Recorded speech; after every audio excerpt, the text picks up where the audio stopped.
Odhiambo machielo nyakoro mgajwang' marwake chendo mara many pinta e prayoko dochiko dwe mara bich ikamana kana rio prayoko adek waiko ni mathoth ahinya te gwenge wa Makalu nyakoro mgajwang' na odiochieng' bende kaunti ma Siaya od bura no koro okalo paro mar chik mar thicho oko jalup gavana ma kaunti no William Oduol apisi mana en wach bende koro wanono yo makare ahinya kabende ang' no ber gi twak mara many piny nyakoro mgajwang' e kidieny mar ariyo e chendo mara many piny wadhi go mbaka gi Julius Makodero mabende en jal mochung'ne duol mar Kenha e alwora mag Nyanza. Wadhi ng'e chal mar apeyni wa e gwenge ma Nyanza nyakoro mgajwang' en twak mabiro mana bang' weche manyien. To mokwongo kaka pile magi thuond weche. The committee has 10 days within which to investigate and prepare its report on the finding of this matter. The 10 days shall expire on Thursday the 8th. Od bura ma kaunti ma Siaya opwodho paro mar twak mageto golo e apis jalup gavana ma kaunti no William Oduol. If this bill, in the unlikely event it goes through, the strike will be on the next day. Na akikataa kushuka, tutang'oa miti. Riwruoge makedo ne jotije sirikal oramone gibiro bago ng'anyo mar tipo ponono ni od bura okadho paro mano mar chik malose wi omenda kod osuru.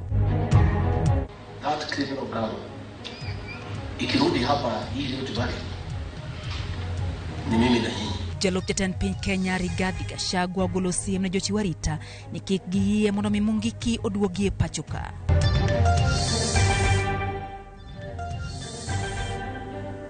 Belinda Odhiambo en jaloko marwa nyakoro mgajwang' Odhiambo ma kawuono bithuolo mar miwa pachi lai marot machoka ri adeka ochono no kabende wantiere mbui Ramogi TV, Facebook Live, wantiere YouTube, Twitter gi Instagram duto warwako pachi chendo ni mar ramany piny. Nyinga Lydia Okeyo machiegni mahauri ruoge 15 mag jotije piny owacho kama oting'o wasu Kenan kuko e kinda mamoko obwogo bago ng'anyo magalamore pacho kapo ni od bura mamalo podho paro mar chik mano mar omenda mageto medo suru ne mwandu e pacho ka jafwambo mara Judith Omondi lero no riwruoge go ne obago ng'anyo kendo wuoth achiel kachiel nyaka od bura magechwe gi chwalo ng'ur margi ne speaker mar od bura mar mejo od bura owitoko paro manyien mar chik mar omenda no. Nen pangruok wer kod go poro e chuny boma ma Nairobi. Magi gin mahaori riwruoge 15 mag jotij piny owacho ma oramo ni ngang' ok ginisir paro manyien mar chik machano ng'ado atamalo 3 mar osara mar jotich mondo tigo e gedo mag udi. Kotelnegi kod jotendgi ne gichwalo ng'ur margi od bura mamalo mar lombo jo od bura mondo miyo witoko parono manyien mar chik. And we have gone in and presented our petition to the Speaker of the National Assembly. Tunaambia wabunge wetu, sikizeni ground. Sikizeni ground. The ground is saying no. Elipot manegichwalo, ging'ure wi wach mar ni kuom higni 6 koro, jotich mag piny owacho poko medo sara kata bed ni podi dhirogi mondo migi chulo suru mathoth. Bende gikoni paro mar chuno jatich gi chulo omenda mar okumba mar thieth NHIF ma ok oriw jogo ma ondiko jotich ok liw kendo biro keto jok mapek e ng'ut jotich ka ng'ado omenda mar wuoth mar jotich poni gidhi tiyo oko bende ok giyiego. The amended NHIF Act of 2022 provides that every employer is supposed to pay a matching contribution amount to that of the employee. Kama wewe unatoa 1,000, employer anatoa 1,000. Now, they have agreed with the employer that the employer is not going to pay their part, and that is why they are pushing the burden to the workers. Gisingo dhi ng'anyo magalamoro poni od bura opwodho pend chikno. If this bill, in the unlikely event it goes through, the strike will be on the next day. Yes. And we want all public sector unions to be on the lookout. And let the strike be spontaneous. If we can be on strike for 1 month, Sakayo atashuka, na akikataa kushuka, tutang'oa miti. We have agreed amongst ourselves, there will be no room for taking envelopes. Everything we are doing for you must be done on top of the table. We don't want secrets when you are dealing with the workers, and especially when you are targeting workers' money. Your money is your money, and nobody should touch your money without consultation. Moko kuom jood bura mag Azimio mane ochopo mariwo lwedo riwruogego kama oting'o jaod bura ma Suna East Junet Mohamed kaachiel kod jatend kweth manokie od bura mamalo Pio Wandai osingo thicho oko pend chikno. No taxation without representation. Yes. Mambo ya watu kuamua mambo ya taxes kwa barabara haitawezekana. Yes. Mambo ya taxes itaamuliwa na wabunge ndani ya bunge. Ikiwa mbele ya bunge ya Kenya. Yes. Ya kwamba hii mambo ya housing hii imeenda. We are going to ensure that this finance bill 2023 does not see the light of the day. Bang' chwalo lipodi ni od bura okinyi makawuono, riwruoge mag jotich piny owacho koro diro pira ne jood bura mopogore pacho ka mar golo duoko mogik ewi ka bende pende chik ni owinjore kod piny Kenya. Judith Omondi, Ramogi TV, Nairobi. Parni warwako pachi nyakora mgajiwang hewi mago motenre kod wachno mar Finance Bill 2023 wadwani wayude pachi imibedo kanyo iparo nade kotenre gi paro makama. Wadhi mbele, riwruoge mag ohala odhi nyime gi kwedo paro mar chik mano mageto kelo lokruok e chudo mag osuru mathurka. Riwruoge wacho ni nitiere weche ma ok ni kare paro mar chikno. Riwruogno mar ute fwambo kwedo moko kuom paro mag osuru mantiere paro mar chik makamano. Giwacho ni moko kuom osuru e paro no onego witoko kama oting'o omenda maromo 15 makoro ichan juog joketa weche e mbui. Bende gisewo chenro mar dwaro medo osuru e lando mwandu mag math, gopunda kod piem moko ma iloyo omenda e kind mamoko. Kembe moriwo Coca-Cola kod mamoko bende koro kwedo paro no ka giwacho ni gibiro miyo ji wito tije mage. Kata kamano riwruok ma keyo ratich jopur niang' sukam to oyie kod paro makamano. The 3% increment will be met by employers. Effectively, you're increasing my payroll by 3%. Employers will pass on this cost to employees. And that, I think, I speak as an employer, because that 3% incremental on my payroll, why should I bear it? Again, sadly, we are a capitalist society, not a socialist society. Yes, it is good to help people, but at the same time, you cannot force people to also maybe to be helped. I know maybe if you are a patient and you go to hospital, you need to be treated in the best way possible. So we need to dialogue on issues of concern to the nation and promote those things that will help the common man prosper. Terinya ke county Masia kama od bura ma county Masia rwako paro mar thicho ko jalop governor ma county no William Oduol paro mano pedi od bura gi MCA ma East Asembo Gordon Onguru. Oduol itudo gi ketho bura kama oting'o tiyo marach gi apis mare, tiyo marach gi omenda mag county Masia kod ketho mamoko ka koro od bura Masia ochiwo committee mabiro timo nonro ewi ketho mitudo go jalop governor no. Kotenore gi paro mano pedi od bura ma county Masia gi MCA ma East Asembo Gordon Onguru.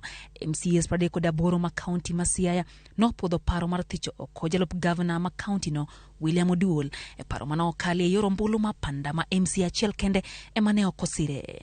Please, let us give Honorable Raila Odinga peace, Mr. Speaker.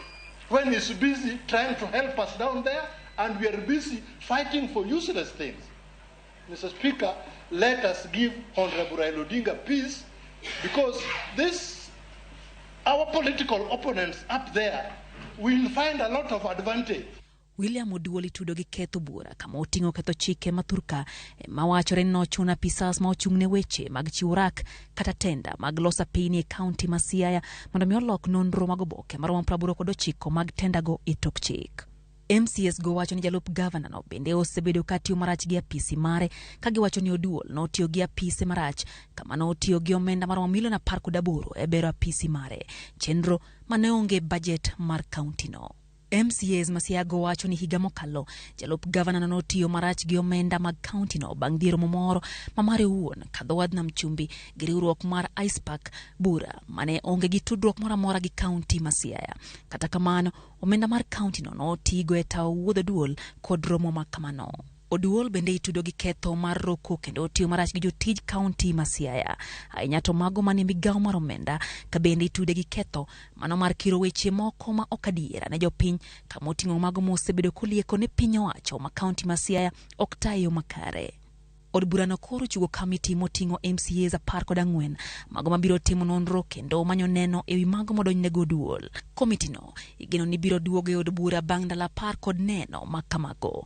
Ponono ne girem chope od burano gi nenogo, parono biro gore e Luanda. To ka gikelo neno moromo, to od burano biro bedo kod thuolo mar goyo ombulu mar thicho oko jalup gavana William Oduol. Paro mogwenyore koro medo wuok e wi okang' ma od bura ma kaunti ma Siaya okawo. Ka wenge koro rango kamitino ka bende gibiro chwalo neno moromo thicho oko Oduol e apisi koso oyo. Onge gima unyalo tebo to kendo sechego un gi safari. Uriembo wakal gini piyo piyo, ochulnwa ndege wahao Mombasa. Gidhi Mombasa for 1 week. Ne jo Siaya oyiero jok ma ichulo to wacho gik kaka pesa tiyo kose no gi oyiergi mondo gitetea jopiny. Jopiny ol to jo Siaya ol to kokwang'iyo ODM ni emogolo president masani ngatie. President ma Kenya en ja ODM. Ministers wan go kariba 6 mago mana jo ODM ma bende nogol mana kakigolo William Oduol ni. To kako gol William Oduol ni nyalo bedo hape. Okwang'eyo kimakiny. Ramogi piny owacho medo singo chiwruok mare kedo kod kuong' ma chiko kopuodho e pacho ka. Kolose kinde mano oromo gi jotenda arita mahumaro kak e boma Nakuru. Jalweta piny Kenya Rigathi Gachagua kod jatend migawo mar arita Kithure Kindiki ogolo chik ne jotenda arita kod loch nanga mondo mi oti kanyakla kedo kod ohala kod math mar kuong'. George Bati nigi ler mar wachno. E romo mar keto kenge mag kedo kod kuong' e gwenge mag mar okak, romo manoting'o jotend arita, obila kod apisa mag loch nanga.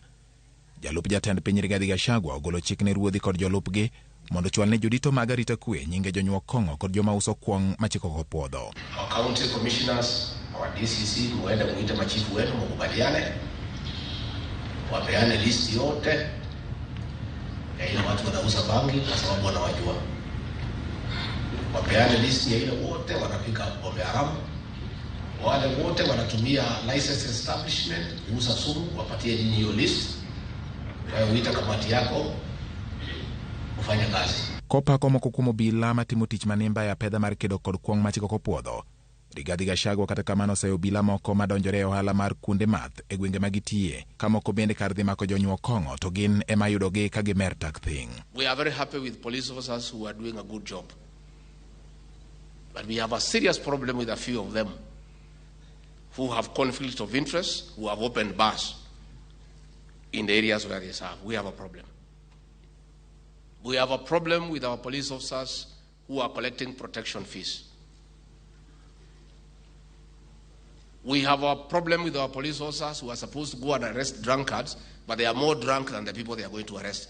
That we have a problem. Jatend migawo mar arita Kithure Kindiki mabende noyuore romono ogolo siem ne obila makawa soya kendo weyo thuolo jonyuok kong'o ni bad piny marabora biro yukogi. And I want to direct all officers involved in this crackdown not to use the excuse of this fight to harass, intimidate, extort money from legitimate traders and business people.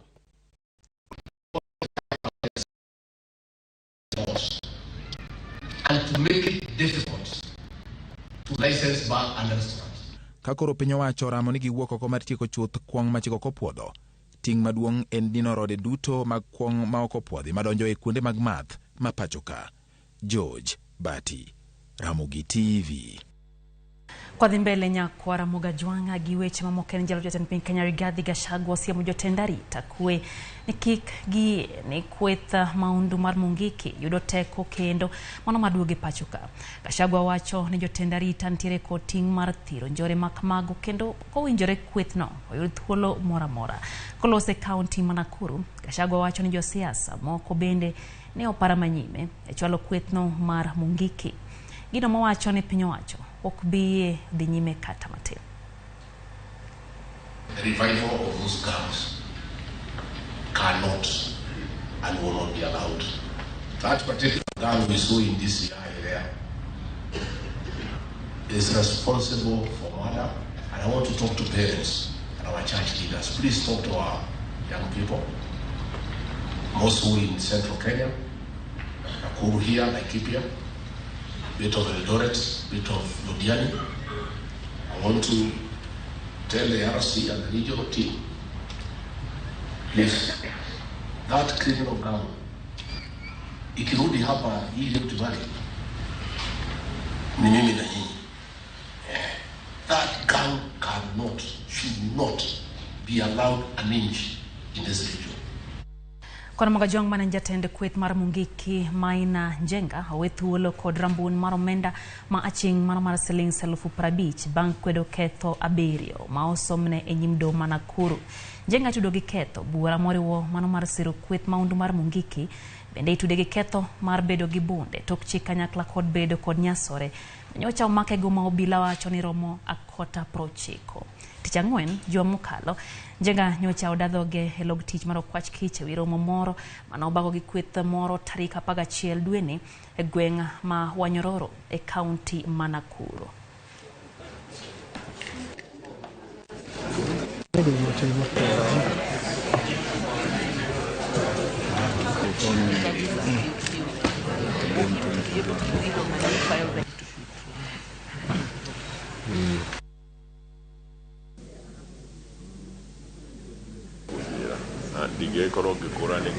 I've already answered the question.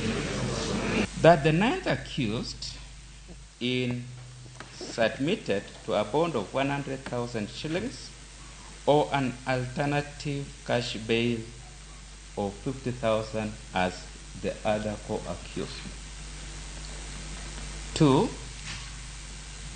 The accused is restrained from making statements either through press or in public rallies which make any direct reference to this case. 3. That the accused shall, in the pendency of this case, never make any contact with any prosecution witnesses known to him in a manner that is likely to jeopardize the trial of this case.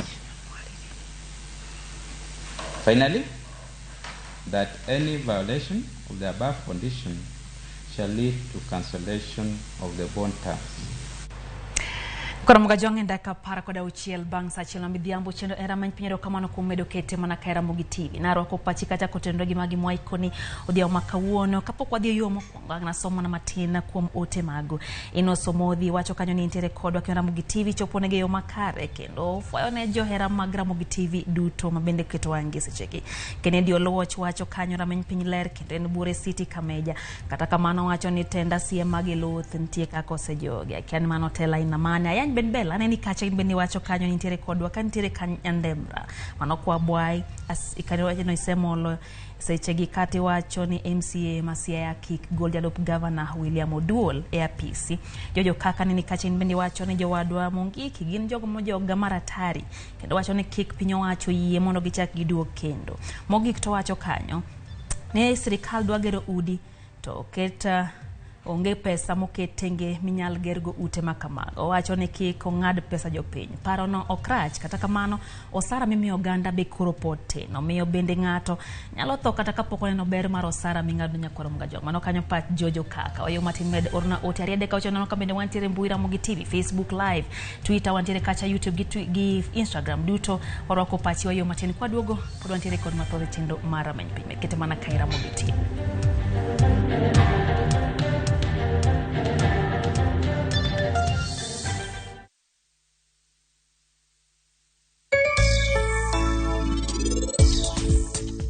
Tema ne paro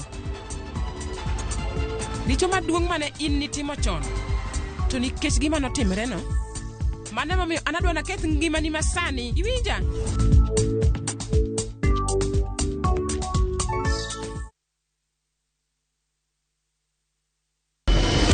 could have been done with your part of the bargain.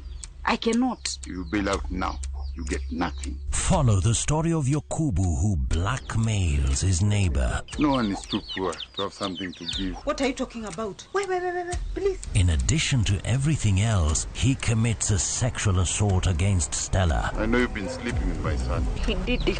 Who did what? He told me he was going to kill me if I told anyone. What are you doing in my house? We are pregnant. How sure are you the baby is even yours? Now Stella is pregnant and a lot more truth is about to come out. There's this secret. We have another brother. View Sasa brings you an exclusive series, Dreadful Twist.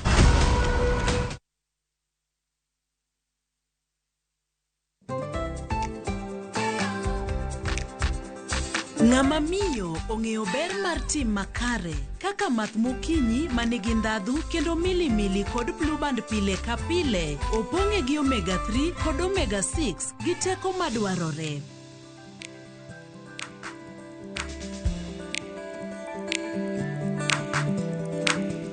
Math mokinyi gi blue band, dongruok mag-gi makare pile ka pile.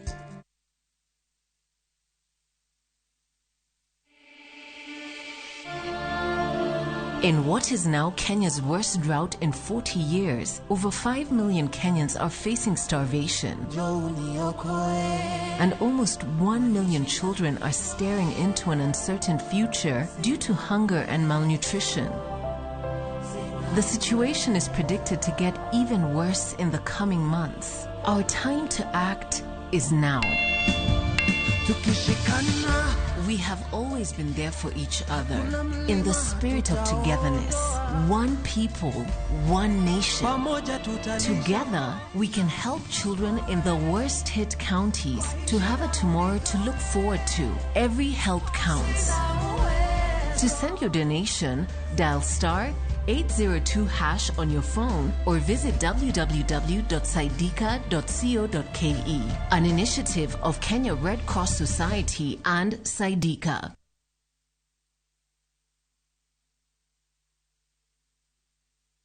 Jijenge na shilingi 1500 guaranteed kila wiki kwa kucheza Kaende Jackpot. Shiriki kwa kutumia 50 bob pekee, cheza na Autopic kwa kutuma neno KJP kwa 29063. Not for persons under the age of 18. BCLB number 416.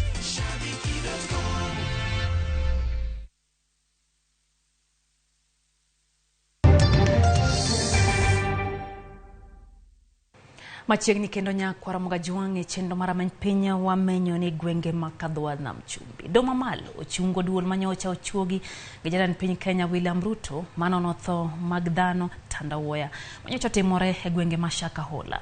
Mabang' riwruok Azimio la Umoja One Kenya Alliance chwalo kwayo makamano. Mage timore seche mabende koro chenro mago mag timo bero ne ringre jogo moseyudi Shaka Hola podhi nyime matemo yango wede gi kachiel kod gino madine bed ni okelo tho margi. Wadoleno koya kuom reporter marwa ma Mombasa George Aoko.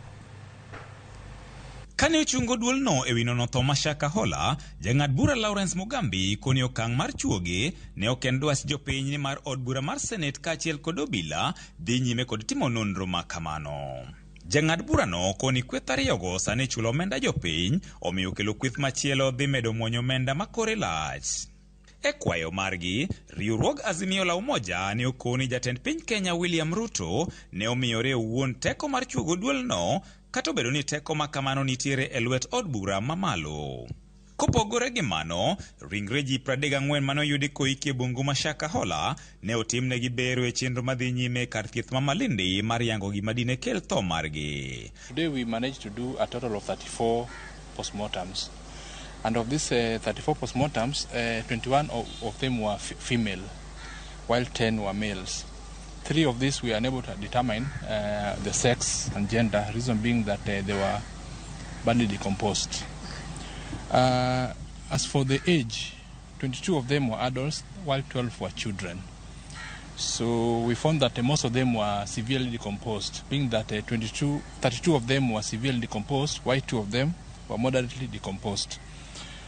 As for the cause of death, being that there were many of them we found that were very badly decomposed, we are unable to get the cause of death in 22 of them, while 12 of them we saw features which look like of starvation. Iseche gogogo, ringre miyo achiel ne oyudi e bunguno ma Shakahola makoro kelo kwan jogo duto mosewito ngimagi nyaka 242 ka dichuo achiel bende ne oresi ka chunye pod gudu ka kwan jogo duto moseresi koro chopo 93.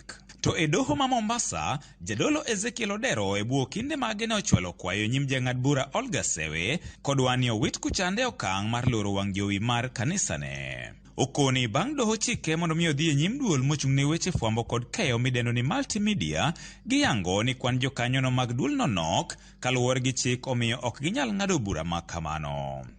And the tribunal has been in limbo for 1 year now. But I'll suggest, my lady, that we can mark this petition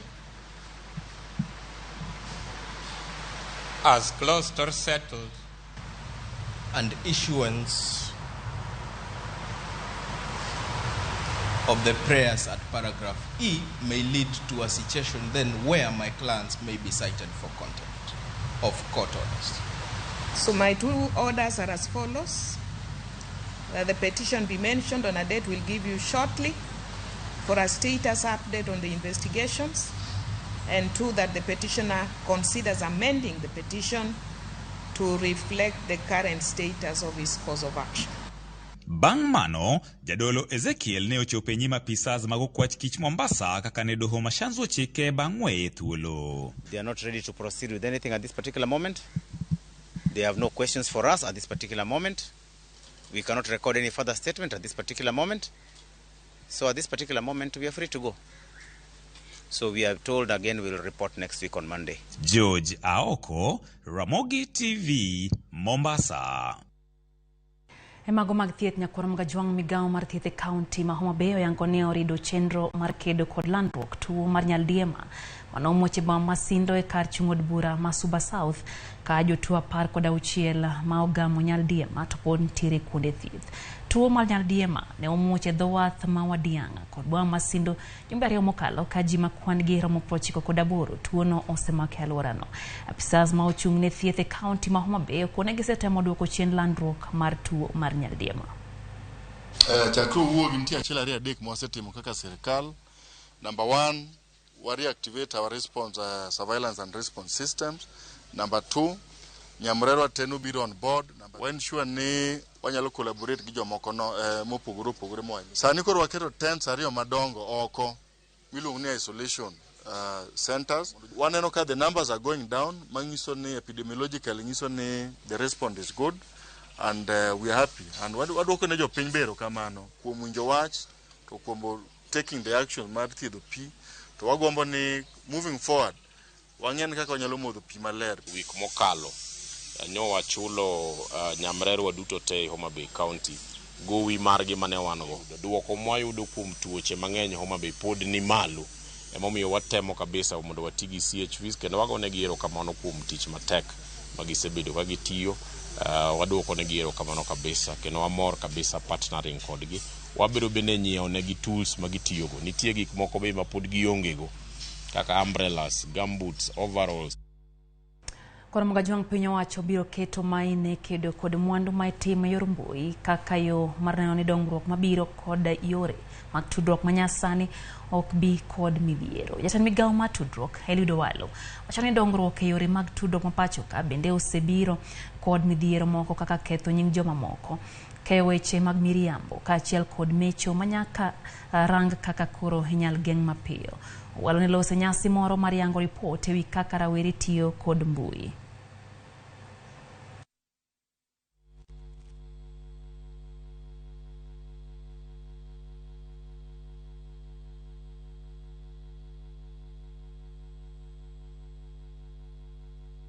There is need to address some of the less positive things in the emergent media that this generation consumes. It is a fact that there's a lot of negative energy in social media. In fact, as government, we are cracking our brains to think of how to build a sound mitigation framework in that space, so that we are not exposing ourselves to certain vices, more so for our children. It ranges from fake news, pornography, all the way to unprecedented hate-mongering. Technological disruption is also disrupting traditional value systems. There is therefore need to see more decorum, more common decency, and more fact-based conversations and tolerant debate as previously happened in legacy media. Piny Kenya koro biro keto maine nyayo yot matimo ohala kin pinje mag Afrika kaka achiel kuom pinje mago masiro yepo mag chiro e kin pinjego. Jatend piny Kenya William Ruto nowacho ni keto yot mar wuoth e kin pinjego kaachiel kod kelo yot e chudo gin moko kuom okenge manyaka koro kaw mapiyo. Edwin Okoth miwa ler mathoth. E romo mano kelo kanyakla jotend migepe mag ohala mawuok e pinje mag Afrika ma ok tin ne 30. Jatend piny Kenya William Ruto ne osingo ni Kenya biro telo e keto okenge mabiro medo yot e timo ohala. Okang' mokwongo. I want to promise you that might be the last time you are looking for a visa to come to Kenya. Number one, because this is home, and number two, because we support wholeheartedly the ACFTA, and we must remove any impediments to the movement of people around our continent. Ruto bende wacho ni keto yot ne jogo madonje thurka biro mana medo ohala ka nitiere yore malong'o mag chwalo mwandu. Kenya biro medo tudruok kod pinje mag Afrika kaluwore kod pek manoseneno kane Kenya otemo uso majand chai ne piny mar Ghana higa mokalo, kama safar mar jumbe 3 ne okawo chiegni dweche 6. We flagged off our first export of tea from Kenya to Ghana under the guided trade mechanism. We have learned some lessons. For example, unfortunately, this consignment arrived in Ghana in February, all the way from October. So the willingness is there, but the challenges abound. Challenges of looking at our infrastructure connectivity.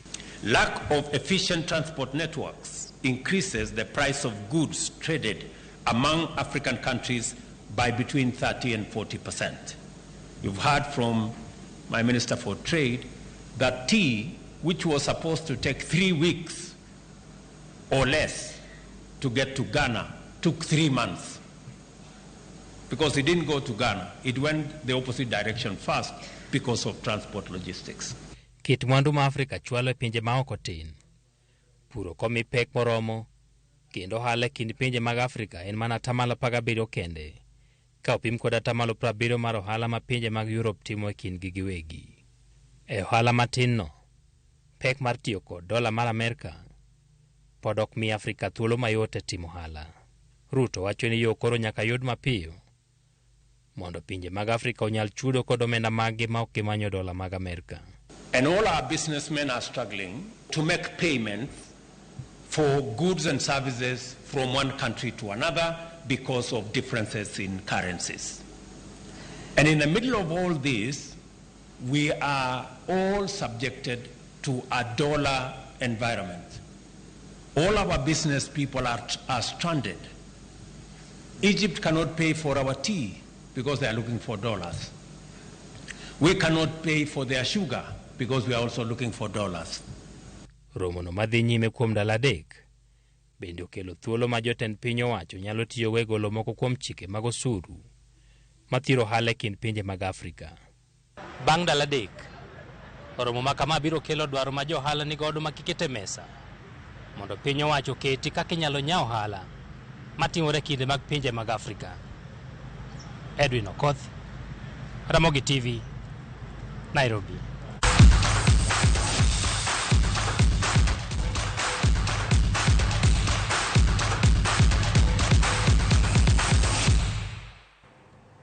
E paw tuke nyakwar mgajuang Nairobi City Stars ojiwo dong margi league season manyien bang' yudo points 3 kuom club mar FC Leopards e tuke adhula league maduong' pacho kama nobagi alap manyayo National Stadium.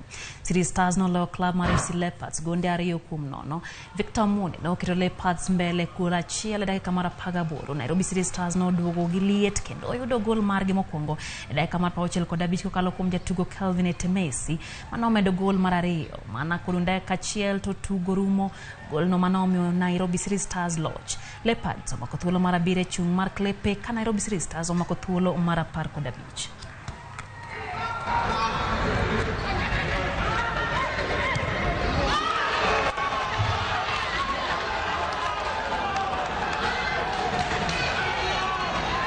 You know that we put, I will say, all our chance in the cup, and we have been out last week with defensive mistakes, and today it's again the same. We made mistake of children in our box. So when you don't have, you need to be aggressive in both box, offensively and defensively.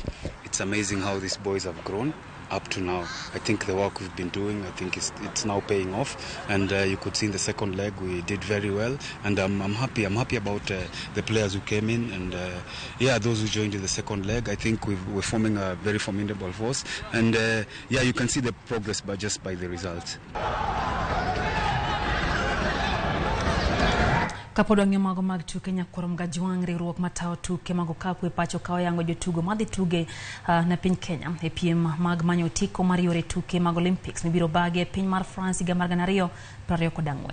Tim Kenya mana ochak higni 10 mokalo omako thuolo mar adek e kind pinje mag Afrika ka bende giseyore tuke kaka mago mag Nations League, tuke mag Commonwealth kaachiel gi tuke mag World Championship mana obagi e piny mar Romania.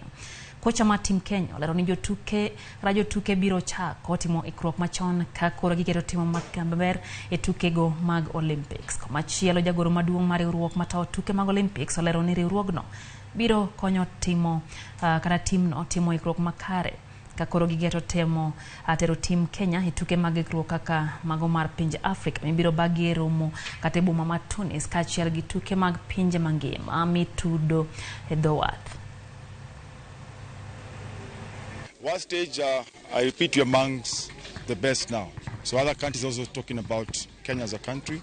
So we just need to work on certain areas. Of course, our shooting, our conditioning, and also probably open doors for people who are out. Because now we have so many players who are abroad that they want to come.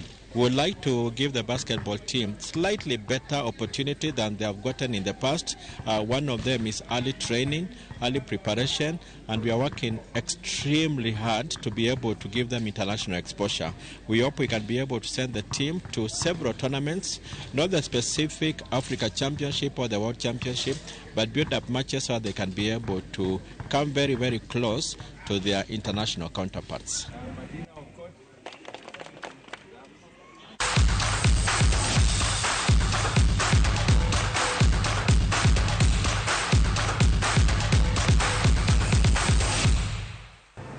Enthuolo mwacha kwa kauyo kendo nyakwaro mga juang to kawadogo wateri nyake twak marameny piny. Bena singo ni wadbedo kanyo gi engineer Julius Makodero. Mapene wadhe gompaka koten record chal marapeni e gwenge manyanza. Ka inti record penjo, hariade ka uchano noka bende wantire mbui kata Ramogi TV. Nyalo nyisowa kata chwalo paro main. Go kata penjo maingo koten record twak makamano. Kapo kwa dhie yuo nyakwaro mga juang anenoka ima, kawuok Tanzania, Shirati, Nyamangongo. Wachokanyo ni oworo kaka Ruto.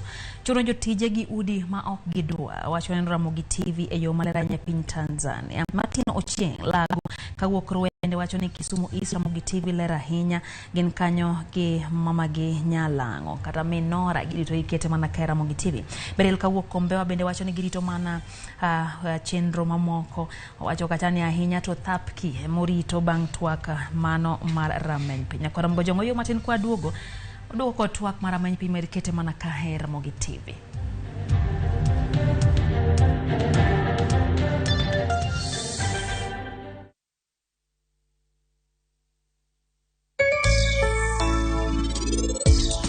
Tulawli ntiegi moro achiel ma anadwa monda penji. Penja gimi dwa penja no.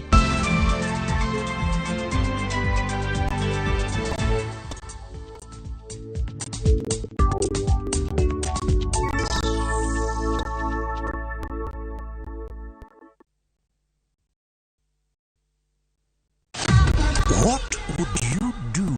You are insane. I'm somebody's husband. When your best friend She's here. becomes your worst nightmare? You can't want me. Of all the men, you chose mine. It's not what you're thinking right now. I can explain. Watch Just for Two to find out how much destruction one affair can cause. We married men, we've got more game. Visit viewsasa.com or dial *487 *3#.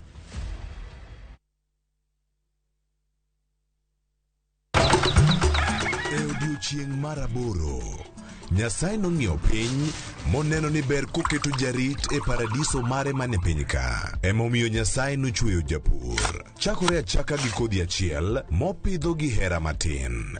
Gweth mar koth, kendo bang'e oti ka okelo chiemo ma wachamo.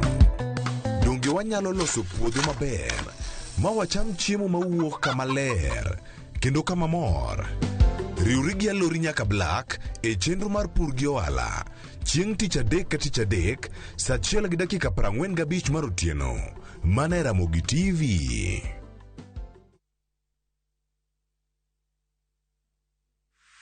Is bad breath getting in your way? Freshmed mouthwash is formulated with fluoride and essential oils designed to fight bacteria that causes bad breath and tooth decay, working to give you a stronger enamel, fresher breath, and healthier gums. For better oral hygiene, try Freshmed today. Available in ice mint and spearmint flavors in all outlets near you. From Tropical Brands.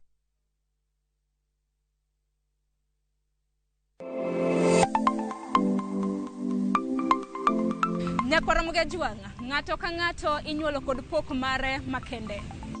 Hero mara mar okapu nochakre chon. Nafwenyo ni mae gima hero timo, mae gima lwetega nyalo loso. Ramogi TV koro mi pok mopogore opogore manyalo loko ngimani. Nitie gima iluongo ni giving back to the community. Like iga moantien asepuonjo ji ariyo no. Parni chenro mar pok opogore nyaka Ramogi juanga biro ni chieng' tich ang'wen ka tich ang'wen nyaka saa 3 mar okinyi kod an Sharon Ong'ao. Kik bai.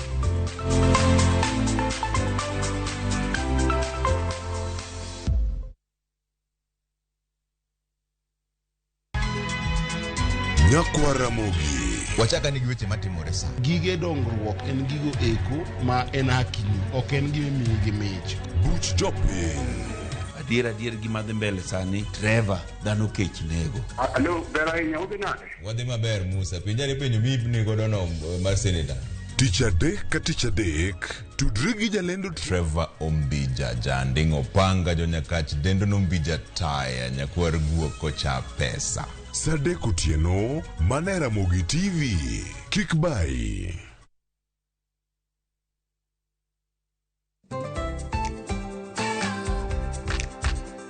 Ng'ama miyo ong'eyo ber mar tim makare kaka math mokinyi manigi ndhadhu kendo milimili kod blue band pile ka pile opong'e gi omega 3 kod omega 6 gi teko madwarore.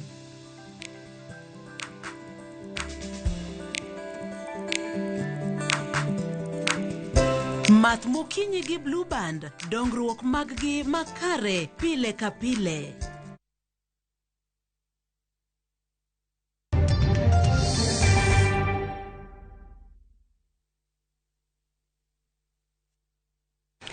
Machiegni kendo nyakwa Ramogi juanga Ramogi TV na nyisi ni makoro en kidieny mar ariyo mar chenro mar ameny piny. Wantiere kod wendowa mabende koro wadwani watudre goe mbaka ewi chal mar piny ma pacho ka. Nyata gwengewa ma Nyanza nyakwa Ramogi juanga wadwani wang'e chal mar piny ka ntiere chenro magin go mag ber moko ma piny mago mabende pod ntiere ng'ur moganda goloe. Bedang' nonyiswa ma en engineer Julius Makudero mabende en denone regional director mar Kenaha e gwenge ma Nyanza kata ng'ano bende tayo tije ochung' kata otayo tije e lo Kenaha e gwengo ma Nyanza. Odona tude kod achiel kachiel county ma Kisumu ka bende entiere studio wa oimore ahinya Julius. Erokamano kuom loso thuolo kod mbaka e chenro mar ameny piny Ramogi TV. Iriyo nade? Ariyo maber kendo erokamano.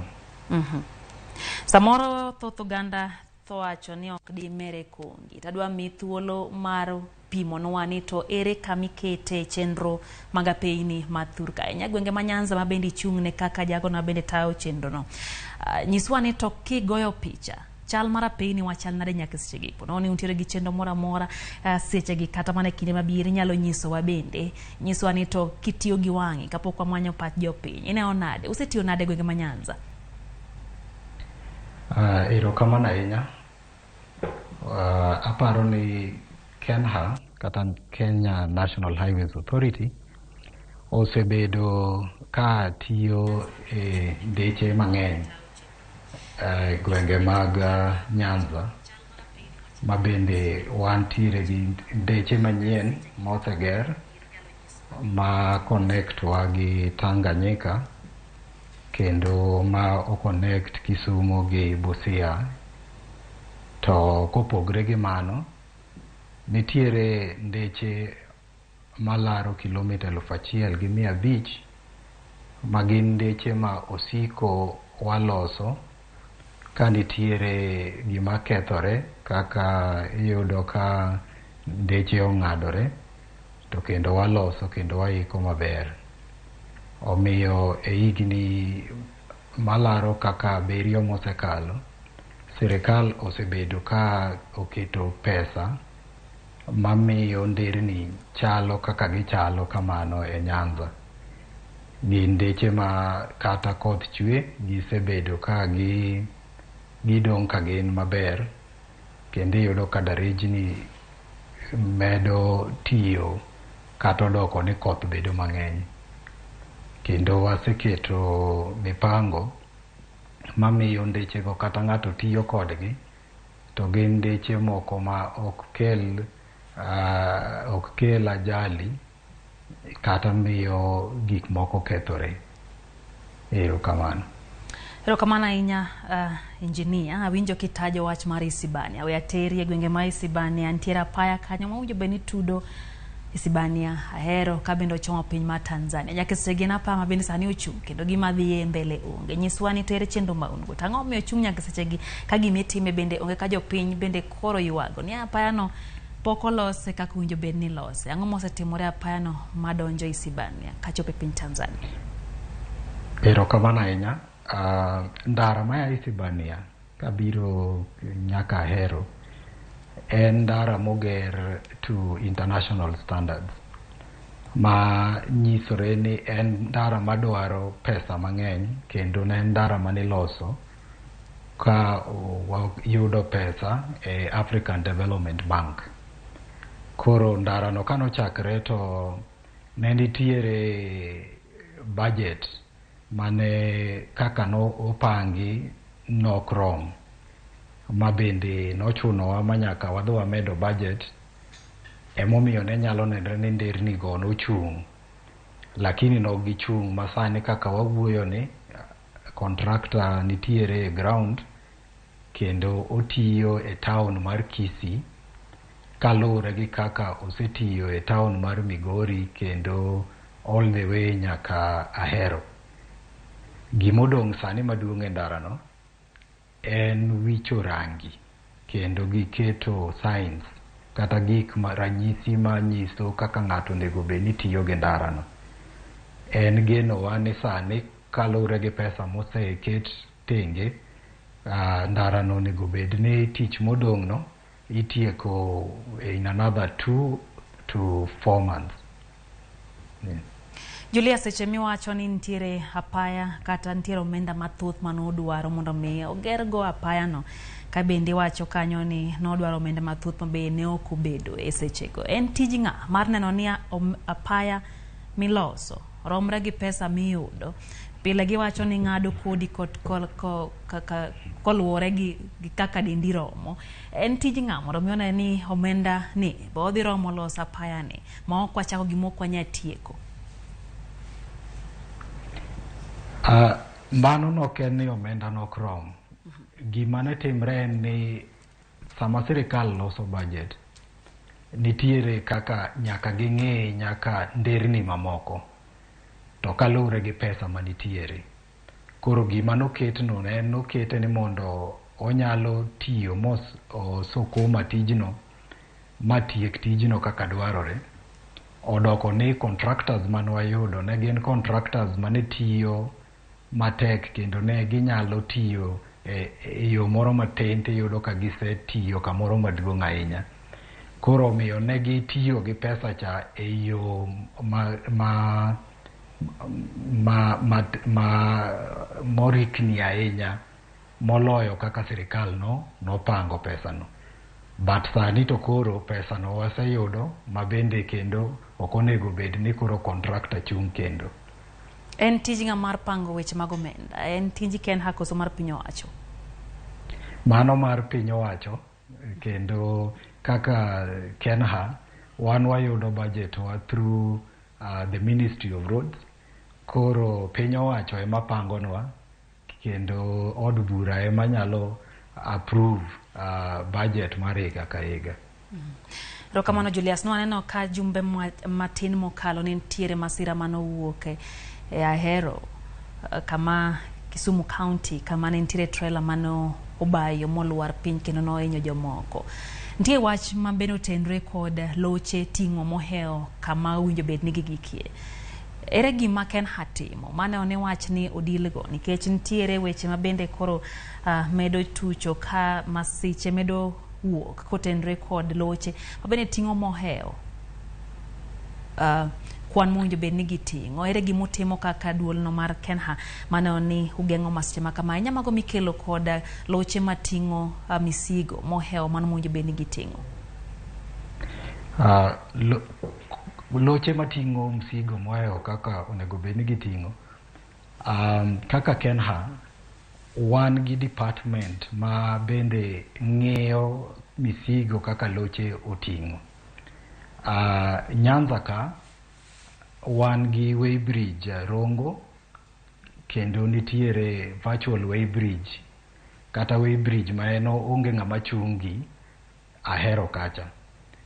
Weighbridge ariyo go wan gi team ma bende patrol network mar kilomita 1,500 no e Nyanza ka, kendo wan gi department kata unit mar police mwatiyogo ma bende kwa yudo lori moting'o mopogore gi kaka onego bed noting'o to wapimo lori no, to kendo kwa yud no kalo to nitiere kaka itere e court mochul fines kaka dwarore. Koro wan gi department ma in charge mang'iyo wach ting'o sigo. Lakini kalure gi ajali mar timore Kachok, ajali mar Kachok en wach ma wasebedo kwa ng'iyo ahinya, to kendo gima waseyudo en ni wan gi drepe mag loche matemo modho mo, to kendo gidwaro ni ka gibiro Kachok kanyo to lori no mondo oidh malo mok gitiyo gi gear. Kendo gino oseyudo ka koro lori kachopo malo kacha to obiro gi speed mani malo mamiyo kona cha koro bedo matek, ok onyal go kona no. Kona mar wi daraja mar Kachok no, ka ng'ato ringo ng'wech mokalo kilometers 40 per hour nyaka iyud chandruok kitemo go kona no. To mano en gima wasekete neno kete design, kendo nwaketo nyaka ranyisi manyiso ng'ato ni kik ring ng'wech mokalo kilometers 40 per hour. Tiyudo ka loche mang'eny kendo ringo magikal kanyo gi kilometers kata 60 kata 80 per hour, to kochopo malo kacha cha koyudo ka speed neno ni malo to sigo moting'o cha ema koro wite oko. Koro mane gima wasefwenyo gi Kachok kanyo, to kendo kaka Kenha watemo mondo wang'iyane ka wanyalo kelo gimoro kata ka hams kata rumble strips manyalo duoko speed mar loche go piny, makata koidho wi daraja malo kanyo to koro oringo e speed moro mok nyal miyo ogore piny. Erokamano. Tipo nade sinya bende usenyiso derepe pile ing'iyo tineno kondik moko bende nyisi ni to ok owinjo bed ni dhi e kilomita molo mae. Tiyudo ka derepe otiyo mana mondo ibed ni mano michajogi kata omenda bedi kete wiye kanyo midendo miluongo ni charges. Dibed ni gin piny ahinya ma gin gima ginyachulo mana mayot, nikech iyudo ka thuolo machuok ento ajalo chako timore. En wach mane wamiyo gigi chako timore kendo, to ka en gima bende koro tenre kod ngima dhano owinjo bed ni ng'iyo makare. Gima timore e wach pimo sigo ni en ni transporters magin jok ma ting'o sigo nitiere groups magise form mamiyo kata timwa temo lawo gi kendo manyo gi gotieno gichal joma ondiko ji e gwenge kendo ma monitor movement mar timwa kaka waringo e network mar Nyanza. Koro iyudo ni kidhi chop mine imak lori moro to maybe onya bedo lori moro ma onge grubno kata jogo pok ong'eyo ni nitiere group ma monitor timwa ni. Fines kata charges mwawuoyego gin fines mang'eny newach iyudo ka en fine ma range between 50,000 to 400,000 kalure gi kaka ikalo kiwango madwarore. Koro ok en fine matin, en fine mang'eny, to be momiyo ineno ka the transporters osedhi to an extent makoro ging'iyo kaka ginyalo beat the system kata ginyalo tiyo gi yore moko ma ok girom gi tim wa mamiyo kata mang'iyo gi mondo kik gikalo sigo mang'eny. Injinia waduoki chien kacha apaya mane wawacho ni ochomo Isibania kadonje piny Libama ma Tanzania. Christopher Nyamburi wacho ni odak Rongo. To wacho ni gwenge mar Rongo. Wacho ni Rongo town nitiere kama pok olos kata ndarano kendo pok otieke. Nito into iwacho ni sani koro wiche rangi modong, wacho ni into koro riambo ni koro dong mana wicho rangi kende. Era dier mar wach ni injinia. Rongo kanyo pod nitiere tich ma dwarore. Weighbridge ma wan go Rongo kanyo no wagole kendo waduoke Awendo. Gimomiyo pok olos kanyo en newach changes ma wadwa timo Rongo kanyo. Emomiyo Rongo kanyo pok wamulo. Contractor sani loso weighbridge ma bende in another 2 months bro yudo kosetieko weighbridge ma Awendo. To ne wacho ni mana rangi kende modong engineer. To donge ndara no king'iye kama owuoye Rongo kanyo no it's barely a kilometer and okokal kilomita achiel. Oibu mawire rangi.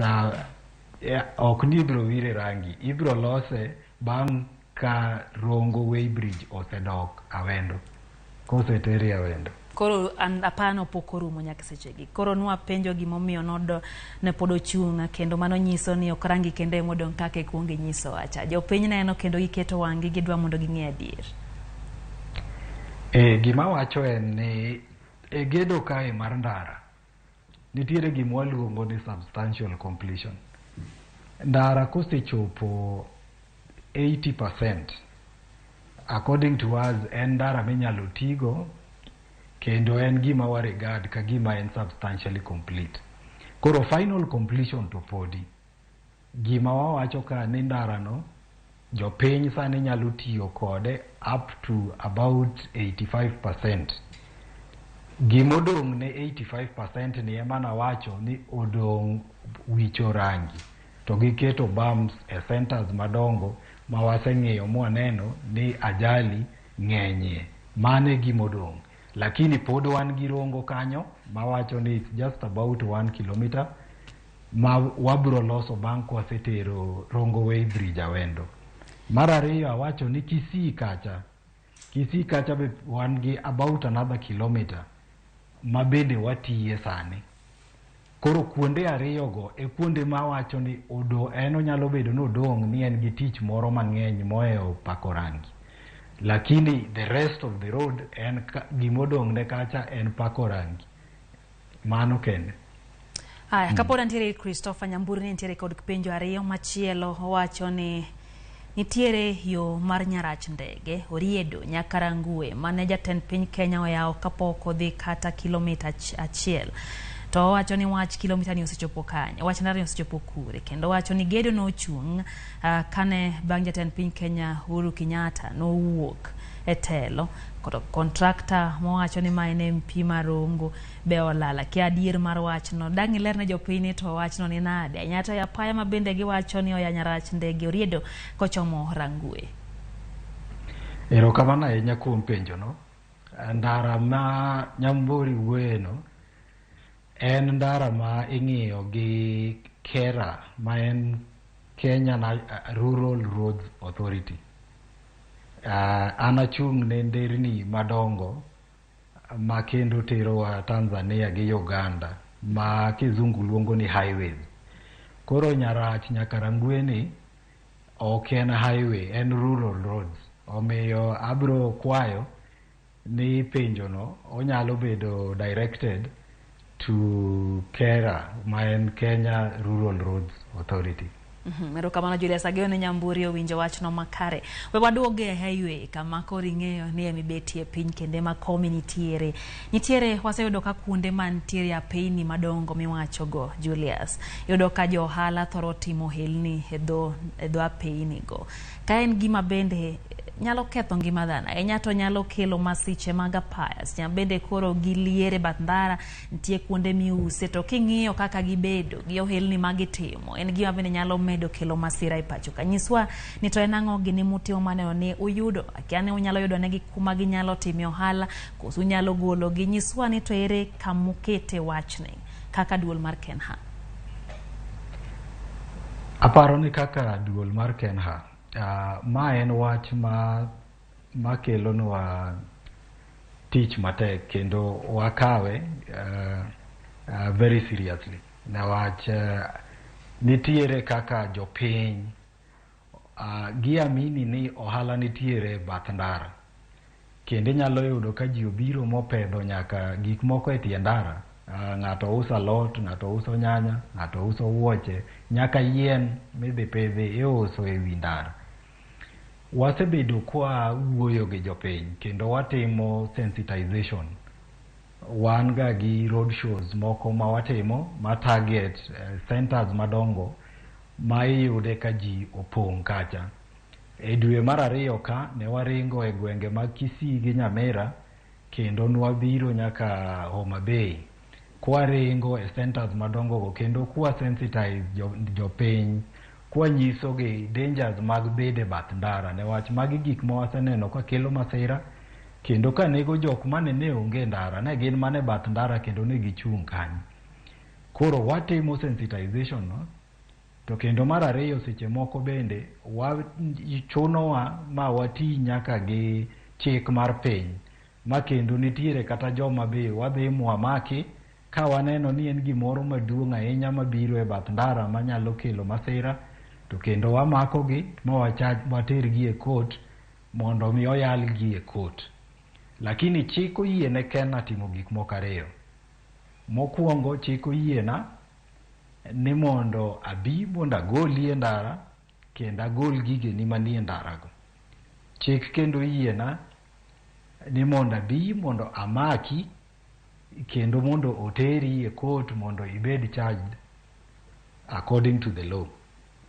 Koro watiyo gi mbinu mopogore makata wige mokalo, aparo wige mokalo 1 na gwenge mag Homa Bay gi Migori kendo nadhi nyaka Kisii gi Nyamira katemo wuoyo gi jopiny, kendo naromo nyaka gi jotend jok ma uso e bath ndarago ka temo lero negi shida mabiro gi uso gik moko e bath ndara. Ne wakelo nyaka jo county mondo mi wawuo kodgi, ne wach chiro gi kar tero jok ma uso gik moko mano tij county, ok en tij KENHA mar mondo mi walos chiro.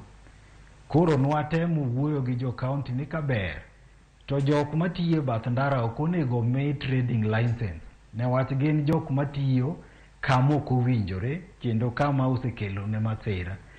Omiyo nwawinjre ni kaber to jok matiyo e bath ndara ok onego mi license kendo kik onego juoggi. Gin jok monego maki kendo jok monego gol e bath ndara mondo mi wakony jopiny kik yud masira e bath ndara. To en wach mabende ahero kaka iwacho ni utiyo kanyakla gi county government kata piny owacho mar county. Kata kamano pura nok oganda wa pod timo sidi e bath ndara kendo yudo ka kanyo ma gintiere gi geno ne ginyalo yude yuto mare. Kata kamano agiyo ne gichiko itgi, giwinjo ni chiko yieni. To bende usekawo okang' mar mako ng'ata Julius? Kaki wacho ni chiko yie nono nyalo mako ng'ato, unyalo dhi golo gige e bath ndara. Bende ntiere seche musewuok ma koro tima pedha ma bende koro uchoma apeyni madongo kendo koro mako jogo ma bende koro uso kuno, koso gin bende gipogonu gimoro matin kae to duogo weyogi? Erokamano ahinya. Aparo ni dagomb wacho ni nitie joma wasemako kendo wan gi cases mang'eny madhi nyime e court. Gima daher nyiso oganda nyikwa Ramogi Ajwang' en ni ing'eni mako ji wanya mako ji kendo wanyalo mako jopiny te mwaket e jela, lakini ka ji pachgi ok olokore ting'eni en gimoro mok, it's an exercise in futility. Emomiyo watemo wuoyo gi jopiny, twatemo nyisogi ni gologi e ndara ok ni ok wadwargi, kendo ni ok wadwa ni mondo gidhi nyime go ohandni ma gitimogo. Wan watemo konyogi, watemo resogi mondo giae kama nyalo miyogi masira. Koro iyudo ni seche moko wadhi kuonde moko to kendo wawuoyo gi jopiny, to kendo jopiny wuok kodi mager kendo gipenji ni to kare wanti dwaro ni wadhi kanye, to walero negi ni Kenha ok los chirni, mano tij kaunti, mabende piny owacho mag jo kaunti onego bed ni temo matek mondo gi ensure ni ng'ata ng'ata matimo ohala otimo ohala kama kare. To watemo nyisogi ni ndara ok en kamoro mitimo ohala, ok en chiro, en kama masira nyalo timre sa asaya. Omiyo ji to wasemako kendo wan gi cases maendelea e court ma kapok wabiro wachopo e center nino to dakwayi oganda ni mondo iwuogi imany kamoro mopogore mondo itime ohandi e yo moro mowinjore kendo kamoro mok idhi yude masira. Kamano. Erokamano Julius. Kae to bende pile inyisowa ni dhano nyaka ibed ni nyalo wuothe matin. Samoro bende nyalo kawe ndiki moro e riembo mondo mi dendi obed gi ngima maber. Kata kamano oyudo ka thoth apeyni madongo mathurka iluongo ni NMT. Jok ma bende koro ok umin thuolo kata mar riembe ndike moro. Oganda onge gi thuolo mar wuothe apeyni. Ukete mag odiny. Nitie kaka olose mana ne geche kende. Nyiswa ni to ere chenro maun go. Tang'o mi apeyni gi olosi makata nano motorized.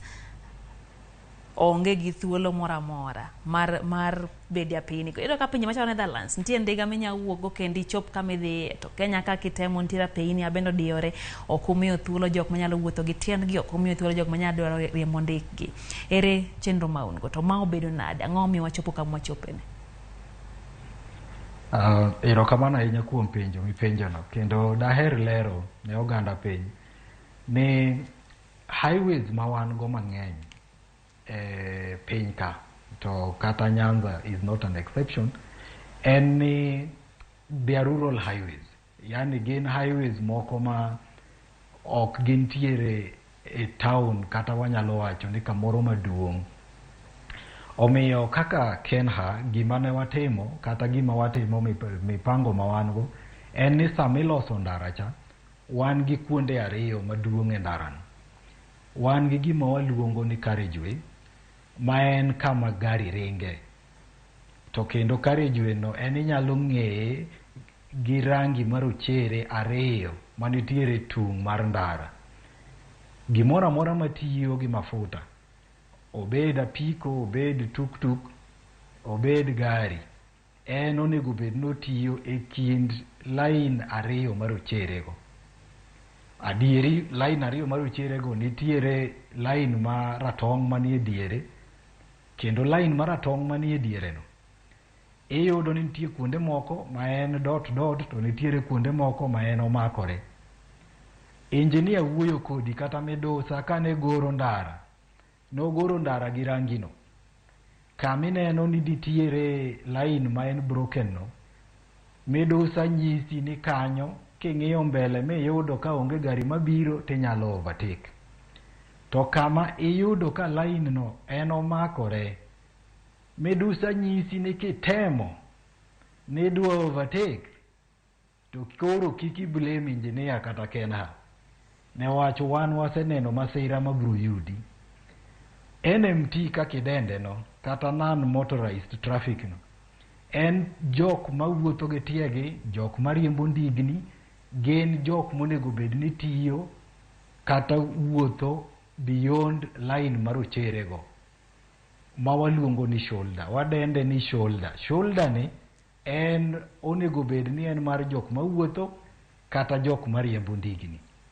To kibire town madongo kata gwenge madongo kaka Kisumu, tibro yudo ni Nyamasaria nyaka airport waloso ndara mar geche, kendo koro ne wach ka jok mawuotho gi ndigni manyalo betiyo ka bed ng'eny, iyudo ka waloso negi ndara mopogore mwaluongo ni cycle path kata cycle lanes. Watimo mano kendo watimo mano e gwenge madongo dongo. Tiyudo ka seche moko ja apiko kata ja tuk moro odonje cycle lane ni, beringo ka kendo go horn ne jok mawuotho gi tiegi kata jok maringo gi ndigni. To mage awawuoyo kendo watemo sensitize jopiny, kwanyiso jopiny ni gimoro amora matiyo gi mafuta in onego bed ni ringo e kind lines marochere. To ng'ata mok ti gi mafuta kata itiyo gi gimok ti gi mafuta, obed punda, obed kata ndiga, in onego bed ni tiyo gi cycle lane. Koro Julius yangonwa ni ntiere nafas muloso maler ya pinigo duto ne jok mawuotho, nikech ng'uro osebedo ni ntiere moko kuomgi bende onge gi thuolo kata nafas mar jok manyalo wuotho gi tieni kata jok manyalo riembo ndiga kata mana punda kaka iwachono. Nitie kendo a confirm jopiny nyalo neno Kisumu wan gi cycle lanes. Erokamano. Erokamano Julius, dwa medo goyo mbaka kata kamano nikech weche go motenre kod sa. Erokamano kuom loso thuolo kendo go kod mbaka e mago motenre kod chal mar piny mathuru kanyo. Koro mga jwang' ng'iro ote mari. Erokamano kuom medo kete mana ka Ramogi TV. Warom kende chendo ne mara meny piny seche machielo kata juma manyien. Nyinga Lydia Okeyo. Oriti masane.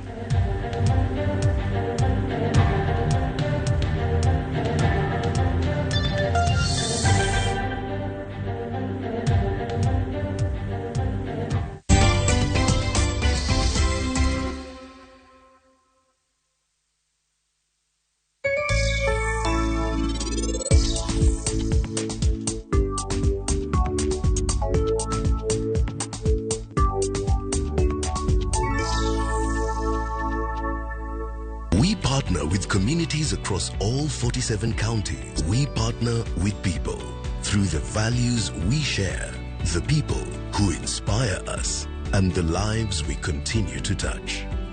Because when we unite, there's nothing we can't do.